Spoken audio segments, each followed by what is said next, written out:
सभी विद्यार्थियों का श्री शक्ति ऑनलाइन क्लासेज में फिर से स्वागत है। अपना चैप्टर नंबर चल रहा था 4, दो चरों वाले रैखिक समीकरण एवं असमीकाएं। तो हमने 4.1 प्रश्नावली कल कंप्लीट कर ली थी, जिसमें हम पढ़ रहे थे दो चरों वाले रैखिक समीकरण निकाय का एक युग्म दे रखा है, उसका आपको हल कैसे करना है। आज का जो टॉपिक है अपना वो है दो चर राशि वाली रैखिक असमीकाएं।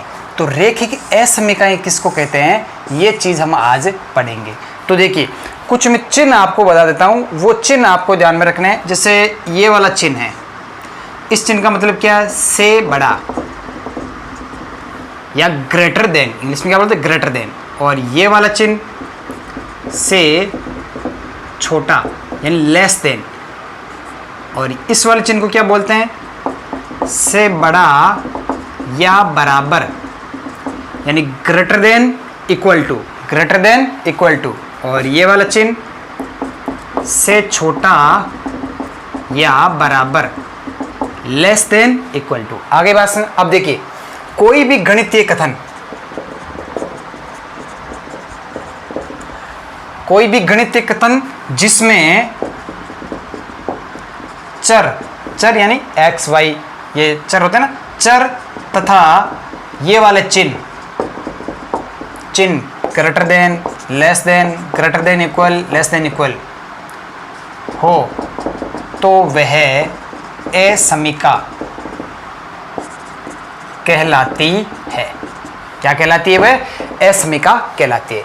जैसे एक चर वाली रैखिक असमीका, एक चर वाली रैखिक असमीका का रूप क्या होता है, ax प्लस बी छोटा या बराबर c, या ax प्लस बी बड़ा या बराबर c, ax प्लस बी बड़ा c, ax प्लस बी छोटा c।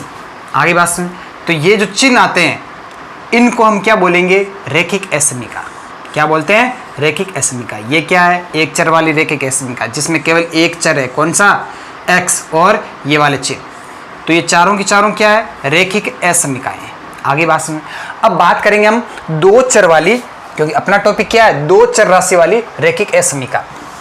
तो दो चर राशि वाली रैखिक असमीका का जो व्यापक रूप होता है वो इस प्रकार होता है, ax प्लस बी वाई छोटा या बराबर c, या ax प्लस बी वाई बड़ा या बराबर c, ax plus B Y छोटा c, ax plus B Y greater than c, less than c, greater than c, less than equal to c, greater than equal to c, less than c, greater than c। आगे बात सुन। अब देखिए, इसमें क्या है, जहां a तथा b क्या है, अशून्य वास्तविक संख्याएं। आगे बात सुन, क्या है, अशून्य वास्तविक संख्याएं। और x तथा y क्या है, चर राशियां। आगे बात सुन। तो ये होती है दो चर राशि वाली असमीकाएं। आगे बात सुन। अब देखिए, जिस प्रकार हम समीकरण, दो चर राशि वाला समीकरण का व्यापक रूप क्या होता है, ax प्लस बी वाई बराबर c। आगे बात सुन। इस समीकरण का आप जब ग्राफ बनाते हो तो आप क्या कहते हो, ये एक रैखिक समीकरण है। और किसको निरूपित करेगा, ये एक रेखा को निरूपित करता है। किसको निरूपित करता है, रेखा को निरूपित करता है। और इस रेखा के ऊपर स्थित प्रत्येक बिंदु, इस रेखा के ऊपर स्थित प्रत्येक बिंदु इस रैखिक समीकरण को क्या करता है, संतुष्ट करता है। यानी कि इस रेखा के ऊपर स्थित प्रत्येक बिंदु x y का समुच्चय इस रेखा का क्या होगा, हल होगा। आगे बात है। तो रेखा के ऊपर कितने बिंदु स्थित होते हैं, अनंत बिंदु स्थित होते हैं। तो उसके लिए हल भी क्या होता है, इनफाइनाइट। आगे बात समझें। तो रेखा के ऊपर स्थित प्रत्येक बिंदु x y जो कि इस रेखा के समीकरण को संतुष्ट करता है, इस रेखा के लिए इसका क्या कहलाता है, हल कहलाता है। अब बात करते हैं हम असमीका का हल हम कैसे निकालेंगे। तो ध्यान से देखना।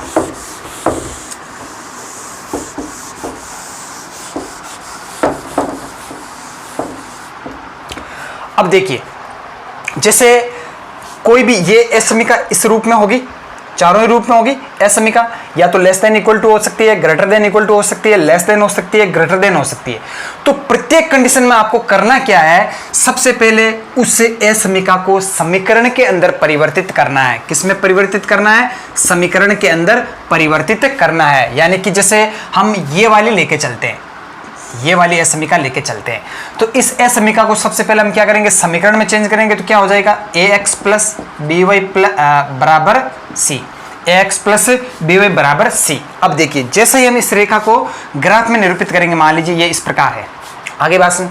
तो अब ध्यान से देखना, ये जो रेखा है, ये जो रेखा है, ये x अक्ष है, ये आपका y अक्ष है। आगे बात सुन, ये जो रेखा है आपकी कौन सी, ax प्लस बी वाई बराबर सी, ये रेखा इस एक्स वाई तल को दो भागों में विभाजित कर रही है। एक तो ये इस तरफ वाला भाग है और दूसरा ये इस तरफ वाला भाग है। आगे बात सुन, आगे बात सुन। तो इनको हम क्या कहते हैं, खुला या बंद अर्ध आकाशीय क्षेत्र। वो डिपेंड करेगा किस पे, इस ए समीका के चिन्ह पे। अगर देखिए लेस देन इक्वल टू का चिन्ह आया है, लेस देन इक्वल टू का चिन्ह आया है, तो ये जो क्षेत्र है वो क्या कहलाएंगे, संवर्त, यानी कि बंद आकाश अर्ध आकाशीय क्षेत्र। क्या कहलाएंगे, बंद अर्ध आकाशीय क्षेत्र। और अगर केवल ये चिन्ह आया लेस देन या greater than, less than equal to या ग्रेटर देन इक्वल टू आएगा, तो इनको क्या बोलेंगे, संवर्त अर्ध आकाशीय क्षेत्र, संवर्त अर्ध आकाशीय खुला क्षेत्र। आगे बात सुनने। और अगर ये वाला चिन्ह आया तो विवर्त, क्या बोलेंगे, विवर्त, यानी कि ओपन खुला अर्ध आकाशीय क्षेत्र। आगे बात समझ में। तो अब ध्यान से देखना, अब इनका हल हम कैसे निकालेंगे। तो आप जैसे ये वाली ए समीका ले ली आपने, क्लियर है, लेस देन इक्वल टू का चिन्ह लगाया, उसके लिए हमने ये रेखा खींच दी। सबसे पहले आप रेखा का समीकरण खींच दिया। अब आप करोगे क्या, ये रेखा का समीकरण खींच दिया, दो क्षेत्र आ गए, इधर वाला और इधर वाला। आगे बात सुन। अब जो ए समीका का जो हल होता है वो पूरा का पूरा एक क्षेत्र होता है, या तो इस तरफ वाला क्षेत्र होगा या इस तरफ वाला क्षेत्र होगा। आगे बात सुन। अब देखिए जैसे चिन्ह इक्वल टू का चिन्ह आया है, लेस देन इक्वल टू का चिन्ह आया है, अब आप करोगे क्या, ये वाली रेखा का समीकरण खींच दिया। अब आप इसके अंदर मूल बिंदु को संतुष्ट करवाओगे। किसको संतुष्ट करवाओगे, मूल बिंदु को। मूल बिंदु ले लो, चाहे कोई सा भी बिंदु आप संतुष्ट करवा सकते हो, लेकिन सुविधा के अनुसार हम क्या करवाते हैं, मूल बिंदु को संतुष्ट कराते हैं।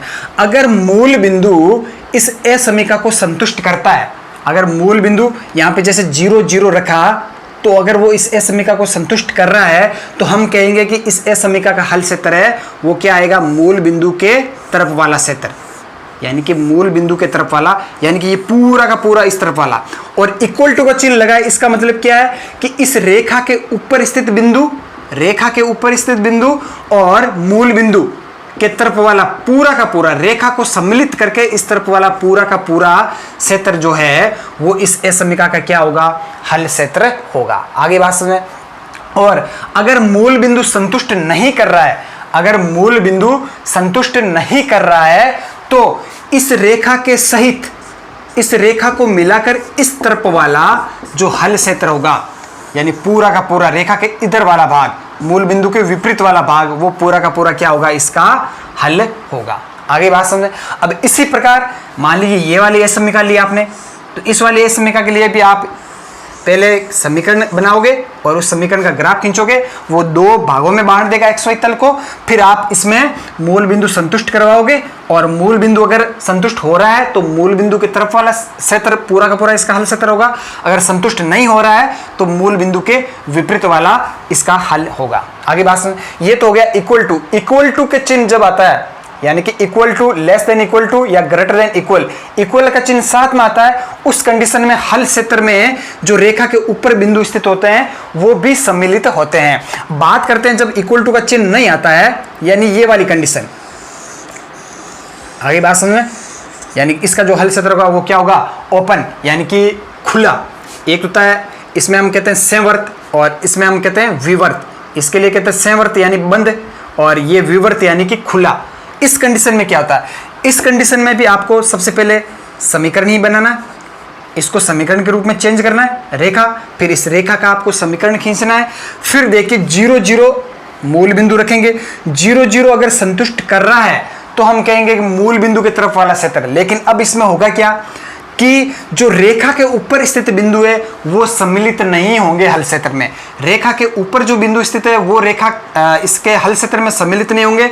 जो रेखा के इधर वाले हैं वो सारे के सारे बिंदु, रेखा के इधर वाले सारे के सारे बिंदु इसको संतुष्ट करेंगे, लेकिन रेखा के ऊपर स्थित बिंदु इसको संतुष्ट नहीं करेंगे इसके हल क्षेत्र को। वही कंडीशन ग्रेटर देन में, अगर मूल बिंदु की तरफ वाला क्षेत्र होगा तो इसको इधर वाला सारा का सारा, लेकिन रेखा के ऊपर स्थित बिंदु सम्मिलित नहीं होंगे। इधर वाला अगर संतुष्ट नहीं कर रहा है तो मूल बिंदु के विपरीत यानी इधर वाला क्षेत्र, वो उस कंडीशन में भी क्या होगा, रेखा के ऊपर जो स्थित बिंदु है वो सम्मिलित इसके हल क्षेत्र में नहीं होंगे। आगे बात समझ में। तो इस प्रकार से रैखिक असमीकरणों को आपको हल करना है। रेखा के समीकरण में तो क्या होता था, केवल रेखा के ऊपर स्थित बिंदु ही उसके क्या होते थे, हल होते थे। लेकिन असमीका में क्या होता है, अगर इक्वल टू का चिन्ह है तो रेखा के ऊपर स्थित और या मूल बिंदु की तरफ वाला या मूल बिंदु के विपरीत एक हल क्षेत्र, असमीका का एक हल क्षेत्र होगा। यानी कि जो रेखा है वो एक्स वाई तल को दो भागों में विभाजित करेगी, एक भाग जो है वो असमीका का पूरा हल क्षेत्र आपका होगा। यानी कि रेखा के ऊपर स्थित बिंदु प्लस इधर के सारे बिंदु ही इस असमीका के क्या होंगे, हल होंगे। आगे बात समझ में। या रेखा के ऊपर स्थित बिंदु या उस तरफ मूल बिंदु के विपरीत यानी रेखा के इस तरफ वाला सारा का सारा जो क्षेत्र होगा, पूरा का पूरा क्षेत्र ही इस असमीका का क्या होगा, हल होगा। और जब इक्वल टू का चिन्ह नहीं है तो ऊपर स्थित बिंदु सम्मिलित नहीं होंगे, या तो इधर वाले होंगे या इधर वाला, दोनों में से कोई इसका एक हल क्षेत्र होगा। आगे बात समझ में। तो जब हम क्वेश्चन करेंगे तो क्वेश्चन हम किस प्रकार करेंगे, सबसे पहला जो पार्ट होगा अपना, उस असमीका को हम समीकरण में बदलेंगे। उस असमीका को हम किस में करेंगे, सबसे पहले असमीका को समीकरण में चेंज करेंगे। असमीका को समीकरण में बदलने पर अब क्या करेंगे, उस समीकरण यानी कि अब रेखा का समीकरण हो जाएगा, वो समीकरण से निरूपित रेखा को ग्राफ में बनाएंगे। आगे बात समझ में। अब रेखा एक्स वाई तल को दो भागों में विभाजित करेगी। अगला टॉपिक अपना चैप्टर जो अपना स्टेप है ये हो गया। फिर आप क्या करोगे, मूल बिंदु को आप क्या करोगे, असमीका में रखोगे। मूल बिंदु को असमीका में संतुष्ट करवाने पर, आगे बात, अगर मूल बिंदु असमीका को संतुष्ट कर रहा है तो मूल बिंदु की तरफ वाला क्षेत्र होगा, अगर संतुष्ट नहीं कर रहा है तो मूल बिंदु के विपरीत वाला क्षेत्र होगा। अब बात करेंगे कि रेखा के ऊपर वाले बिंदु भी सम्मिलित होंगे या नहीं होंगे, तो ग्रेटर देन इक्वल या लेस देन इक्वल आएगा तो रेखा के ऊपर स्थित बिंदु भी सम्मिलित होंगे, और ग्रेटर देन और केवल इक्वल लेस देन आएगा, इक्वल नहीं आएगा तो रेखा के ऊपर स्थित बिंदु संतुष्ट नहीं करेंगे, या तो मूल बिंदु की तरफ वाले या मूल बिंदु के विपरीत वाले, रेखा के ऊपर स्थित बिंदुओं को छोड़ के। तो इस प्रकार से आपको असमीका को हल करना है। तो ध्यान से देखिए। अब सबसे पहले अब हम क्या करेंगे, कोई एक एग्जाम्पल लेके देख लेते हैं सबसे पहले। तो देखिए एक क्वेश्चन देख लीजिए, नॉर्मल सा है कि x छोटा या बराबर है 2 से, छोटा या बराबर है 2 से, ये कोई आपकी असमीका देख लीजिए। लेस देन इक्वल टू का चिन्ह आया, इसका मतलब ये क्या है, आपकी असमीका है। तो देखिए हम करेंगे कैसे इसको, सर्वप्रथम असमीका को समीकरण के रूप में लिखने पर, तो समीकरण के रूप में लिखेंगे तो समीकरण के रूप में किस प्रकार हो जाएगा, x बराबर 2, x बराबर 2। अब आप क्या करोगे, इसको आप ग्राफ में निरूपित करोगे। तो ये आपका x अक्ष, ये आपका y अक्ष, ये आपका मूल बिंदु 1 2 3 4 -1 -2 -3 -4 1 2 3 4 -1 -2 -3 -4। आगे बस अब देखिए x बराबर 2, ये भी क्या कर रही है, एक रेखा को ही निरूपित करती है। x बराबर 2 क्या है, एक रेखा है जो कि क्या है, y अक्ष के समांतर और मूल बिंदु से कितनी दूरी, 2 दूरी पर। तो ये है आपका x बराबर 2 का समीकरण। आगे बात सुने, किसका समीकरण आ गया, ये x बराबर 2। अब ध्यान से देखना, ये जो x y तल है इसको ये x बराबर 2 दो भागों में बांट रही है। देख लीजिए, एक तो इधर वाला भाग और एक ये इधर वाला भाग। आगे बात सुन ले, आगे बात। अब देखिए, तो x बराबर 2 रेखा को ग्राफ में निरूपित करने पर रेखा x बराबर 2 xy तल को दो भागों में विभाजित करती है। आगे बात सुन। अब देखिए, अब आप क्या करोगे, मूल बिंदु कौन सा है, 0 0 0 0 को इस एस समीकरण में रखिए। तो देखिए, ध्यान से देखिए, मूल बिंदु क्या है, 0, यानी कि x बराबर 0 यहाँ पे आपको रखना। y तो है ही नहीं यहाँ पे, तो y तो रखने की जरूरत नहीं है। मूल बिंदु में x भी 0 होता है, y भी 0 होता है, तो यहाँ पे x है केवल, तो x का मान 0 यहाँ पे रखिए। तो जैसे 0 यहाँ पे रखोगे तो क्या हो जाएगा, 0 छोटा या बराबर 2। क्या ये संतुष्ट हो रहा है, यानी क्या ये सत्य है, बिल्कुल सत्य है। 0 हमेशा क्या होता है, छोटा होता है 2 से। आगे बात सुनना, बराबर तो नहीं होता, लेकिन यहाँ पे लेस देन का चिन्ह तो लगा ना, छोटा, तो छोटा ये बिल्कुल होता है। इसका मतलब क्या हो गया कि मूल बिंदु के तरफ वाला सारा का सारा क्षेत्र इसका क्या होगा, हल क्षेत्र होगा। अब क्या करेंगे, नाउ मूल बिंदु 0 0 असमीका x छोटा या बराबर 2 को संतुष्ट करता है, अतः असमीका का हल क्षेत्र मूल बिंदु की तरफ वाला होगा। यानी कि मूल बिंदु के इस तरफ वाला पूरा का पूरा इस समीकरण का क्या होगा, हल क्षेत्र होगा, इधर वाला। यानी कि इधर भाग में आप कोई भी बिंदु उठा के देख लीजिए, वो इस समीकरण को क्या करेगा, संतुष्ट करेगा। अब देखिए, इक्वल टू का चिन्ह आया है, इसका मतलब क्या है, इस रेखा के ऊपर स्थित बिंदु भी क्या करेगा, संतुष्ट करेगा। यानी इस रेखा को सम्मिलित करके मूल बिंदु के तरफ वाला इसका हल क्षेत्र होगा। अब देखिए, ध्यान से देखना, इस रेखा के ऊपर स्थित प्रत्येक बिंदु पर x बराबर क्या है, 2 है। तो 2 छोटा या बराबर 2, छोटा तो नहीं लेकिन इक्वल टू के चिन्ह लगा है, इसका मतलब 2 बराबर 2, बिल्कुल रेखा के ऊपर स्थित प्रत्येक बिंदु इस समीकरण को संतुष्ट कर रहा है। इधर आप कहीं पर भी कोई भी बिंदु ले लीजिए, जैसे ये बिंदु लिया आपने, क्या है यहाँ पर ये बिंदु x बराबर -4, तो -4 छोटा होता है 2 से, बिल्कुल होता है। यानी कि इधर कोई भी क्षेत्र ले लीजिए, यानी कि कोई भी बिंदु ले लीजिए इस तरफ वाला क्षेत्र का, वो प्रत्येक बिंदु क्या करेगा, इस समीकरण को संतुष्ट करेगा। तो इस समीकरण का हल क्षेत्र क्या होगा, ये होगा। तो ग्राफ के अंदर आपको पेंसिल से पूरा इधर ब्लैक करके आपको निरूपित करना है, या तीर के निशान से भी कर सकते हो आप इसे। आगे बात समझ में, तो मूल बिंदु के तरफ वाला x बराबर 2 रेखा पर स्थित प्रत्येक बिंदु तथा मूल बिंदु को सम्मिलित करने वाला पूरा का पूरा क्षेत्र इस समीकरण का क्या होगा, हल होगा। आगे बात समझ, तो इस समीकरण का हल आपको इस प्रकार निकालना है। तो इसके एक दो क्वेश्चन और कर लेते हैं।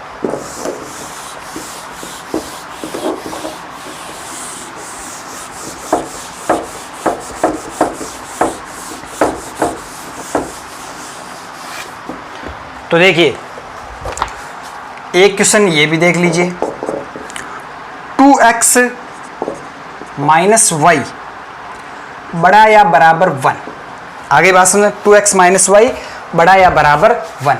तो ध्यान से देखना, अब आपको इस समीकरण का हल क्षेत्र आपको निकालना है। तो देखिए, समीकरण 2x - y > 1 को समीकरण के रूप में लिखने पर, तो सबसे पहले इसको समीकरण के रूप में लिखेंगे तो ये क्या हो जाएगी, समीकरण 2x - y = 1। आ गया ना, ये समीकरण बन गया। अब आप क्या करोगे, इस समीकरण, ये समीकरण अब देखिए रेखिक समीकरण है, दो चरों वाला रेखिक समीकरण है, तो एक रेखा को निरूपित करेगा, इस रेखा को आपको ग्राफ में अंकित करना है। आगे बात समझें, तो समीकरण 1 दे दीजिए। नाउ समीकरण 1 द्वारा निरूपित रेखा की बिंदु सारणी। आप इसकी बिंदु सारणी बना लीजिए। तो यहाँ से देखिए y बराबर क्या आ रहा है, 2x माइनस 1। अब देखिए x बराबर 0 पर y बराबर क्या आ जाएगा, x बराबर 0 रखें, y बराबर -1, और y बराबर 0 पर x बराबर y का मान 0 रख दिया, तो x बराबर क्या आ रहा है, x बराबर 1/2। y बराबर 0 पर x बराबर क्या आ रहा है, 1/2। अब समीकरण 1 द्वारा निरूपित रेखा को ग्राफ में अंकित करने पर, तो यहाँ पे इसकी बिंदु सारणी पहले बना लीजिए, x y। अब देखिए इस समीकरण में जब आप समीकरण लेते हो तो इसकी बिंदु सारणी बना, तो एक बार x 0 रख दो, एक बार y 0 रख दो, तो x अक्ष और y अक्ष दोनों अक्षों पर एक बिंदु आ जाएगा, उन दोनों को मिला दीजिए, आपकी आपकी रेखा का समीकरण आ जाएगा, और उस रेखा को आप ग्राफ में निरूपित कर दीजिए। तो x बराबर 0 पर y बराबर -1 और y बराबर 0 पर x बराबर 1/2। आगे बात समझ। अब आप क्या करोगे, रेखा को ग्राफ में अंकित करने पर, यानी अब इसका आप ग्राफ बना लीजिए। अब देखिए 0 1 2 3 4 5, 1 2 3 4 5, ये आपका y अक्ष हो गया, ये आपका x अक्ष हो गया, और -1 -2 -3 -4 -1 -2 -3 -4। अब देखिए x बराबर 0 पर y बराबर क्या था, -1। तो x 0 किस पे होता है, हमेशा y अक्ष पे होता है, और y यहाँ पे क्या है, -1। तो ये वाला बिंदु y बराबर 0 पर x बराबर क्या है, 1/2। y 0 यहाँ पे होता है, 1/2 लगभग 0 और 1 के बीच में आता है। अब इन दोनों को मिला दीजिए, ये क्या बन गया, आपका रेखा बन गई। ये तो आ गया रेखा का समीकरण। आगे बात सुन, क्लियर, ये आपकी रेखा बन गई। ये वाला बिंदु क्या है आपका, 1/2 0, और ये वाला बिंदु क्या है, 0 0 -1। आगे बात सुन, अब ध्यान से देखिए, ये आपका रेखा का समीकरण आया। कौन सी रेखा, 2x - y बराबर 1। आगे बात सुन, अब देखिए रेखा का समीकरण आ गया। अब आप करोगे क्या, आपको एस में, आपको तो हल क्षेत्र किसका निकालना है, एस समीकरण का हल क्षेत्र निकालना। अब आप क्या करो, मूल बिंदु को एस समीकरण में रखने पर, तो ध्यान दीजिए, नाउ मूल बिंदु 0 0 को एस समीकरण में रखने पर, तो 0 0 एस समीकरण में रखिए, तो 2 × 0 -0 बड़ा या बराबर 1। तो 2 × 0 क्या है, 0 -0 बड़ा या बराबर 1, 0 बड़ा या बराबर 1। क्या 0 बड़ा या बराबर होता है 1 के, बिल्कुल नहीं होता है। अतः मूल बिंदु 0 0 एस समीकरण को संतुष्ट नहीं करता है। देखिए मूल बिंदु यहाँ पे हमने रखा एस समीकरण में, एस समीकरण को संतुष्ट कर रहा है, बिल्कुल नहीं कर रहा है। अतः इसका जो हल क्षेत्र होगा वो मूल बिंदु की तरफ वाला हल क्षेत्र नहीं होगा। अतः एस समीकरण का हल क्षेत्र मूल बिंदु के विपरीत होगा, मूल बिंदु के विपरीत होगा। तथा अब देखिए इक्वल टू का चिन्ह भी आया हुआ है, इसका मतलब क्या है, रेखा के ऊपर स्थित बिंदु और इस तरफ वाले, ये पूरा का पूरा इसका क्या होगा, हल क्षेत्र होगा, यानी कि मूल बिंदु के विपरीत। तो पूरा का पूरा ये क्या होगा, इस एस समीकरण का हल क्षेत्र होगा। आगे बात समझ में, रेखा के ऊपर स्थित बिंदु भी इस असमीका को क्या करेंगे, संतुष्ट करेंगे, और इधर वाले सारे के सारे बिंदु भी इस असमीका को क्या करेंगे, संतुष्ट करेंगे। तो इस तरफ वाला सारा का सारा क्षेत्र इसका क्या होगा, हल क्षेत्र होगा। आगे बात में आप ये भी लिख सकते हो,